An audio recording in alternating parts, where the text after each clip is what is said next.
So we'll see what he decides to go with. SirSpudd's going to be going with Gengar. Yeah, Gengar's being cursed.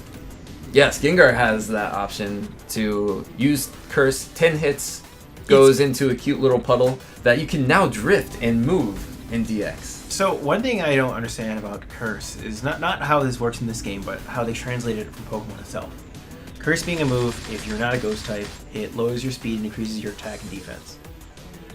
If you are a Ghost type, you sacrifice 1/4 of your health and inflict a curse upon the opponent where they take, like, what, 1/8 of their health, I think it is? A very big amount. And it seems what they did in this game is they sort of combined the two.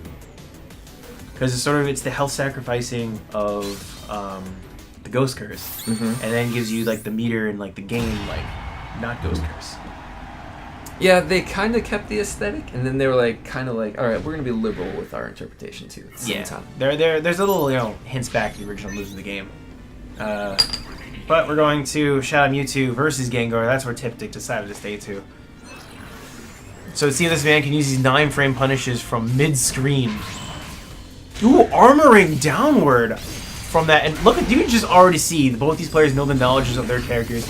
The insane ability of that, and ooh, the punches catching the back teleport. Yeah, Shadow Mewtwo not able to recover quickly enough, and this is a huge combo. Look at all of this damage. Yeah, already at 79 health, and we're not even 20 seconds into the match, and he's almost dead. Shadow Mewtwo. Yeah, who said Gengar can't do damage? I'm pretty sure no one has said that. Frogadier. This man does so much. Eevee Call getting some health back. Ooh, I like using that armor to get through the fist in the air.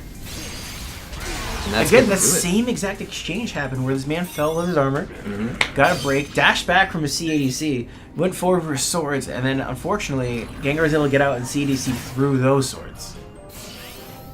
Alright, these guys are there exchanging we go. armor. TipDik realizing he was in the same scenario again. Goes to the Vortex, counter-piercing, fantastic move. Oh, puts himself in the corner versus Mega Gengar. This is not where you want to be. Gets the Eevee Call, burst himself, trying to deal with this character. Mega Gengar. Oh, that's going to catch you using invincibility on it. That is going to do so much damage. Oh yeah, this is going to hurt big time. From 480 down to 240. No, literally exactly half his health. No meter left. And Mega Gengar being possibly the best character in the game.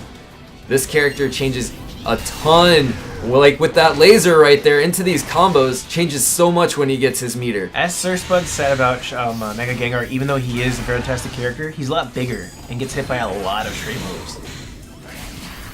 Nice cancel. Ooh, catches it, realizes that he permeated out and knows where he's going to go. Watch the puddle. As they say in London, mind the gap.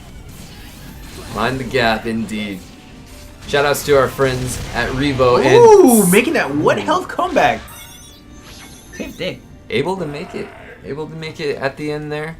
All just from this ADC grab, just watching that puddle. Same. That scenario happens way too much. Yep, these guys are on loop right now. He's right going for the 8. Ooh! Wow, what a reaction. He hovers over the 2x there. Yeah, but Shadow Mewtwo's burst is going out so far away. He's going to be very careful because he does a close range against Gengar. Gengar can burst punish Shadow Mewtwo's burst on block. I like this by SirSpudd. Look at all of that damage. He could have shifted earlier. Oh! That crit grab is going to take it. And that is a perfect. That is a Mega Gengar perfect because he was basically Mega Gengar that entire round. So, SirSpudd going ahead in this set right now. TipDik did well, just not that round. Yeah. He was able to hang in there, able to make that clutch 1 HP comeback.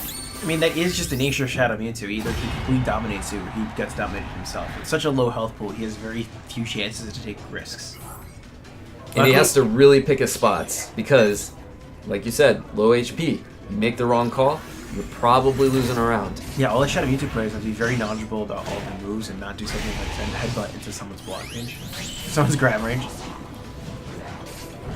Shadow Mewtwo getting hit by all these, getting through these CADC, just trying to get through all of these projectiles at his Gengar, and it's just, again, CADC forward grab. Seems TipDik really loves CADC. Yeah, he hasn't been using Vortex too much. That's the other option out of that, right? CADC forward into instant Vortex. It's basically a straight 50-50. Great reaction. I actually thought his grab was actually going to be hit by the CA. Shadow There we Mewtwo go. getting another grab. Burst on deck. Because it seems that SirSpudd does not change his option in that little like double CAC there that both these guys have. But it seems that TipDik has chosen different options every time. Oh, this is gonna catch. It does! Ooh, but no animation. Gengar leaving the world for a minute there.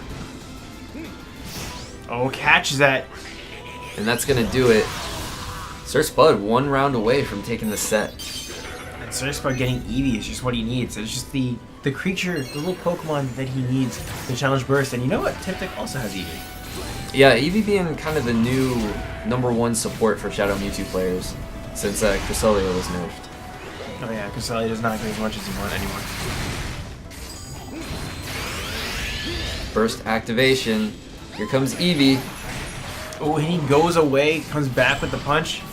Throwing these lightning out. Ooh. Is that going to convert? It does. And not into a full animation, though. And then we get Eevee. And the other thing about Eevee is it does add hit stun to Pillar because, as you know, in this version of the game, Pillar's hit stun was removed, but Eevee will restore that. I think that's another reason why they also choose Eevee still, is because it gives them their Pillar hit stun back. Oh my goodness, and did not get the right punish, but there's very little you can do when you're at 73 health and they have 260 HP. And that is going to take it the back laser, getting out of the grab range and just punishing, doing enough damage to close it out. SirSpudd seemed to have that matchup on lock. SirSpudd doing fantastic, looking possibly to take top 4 of this tournament easily. Oh yeah, we're seeing.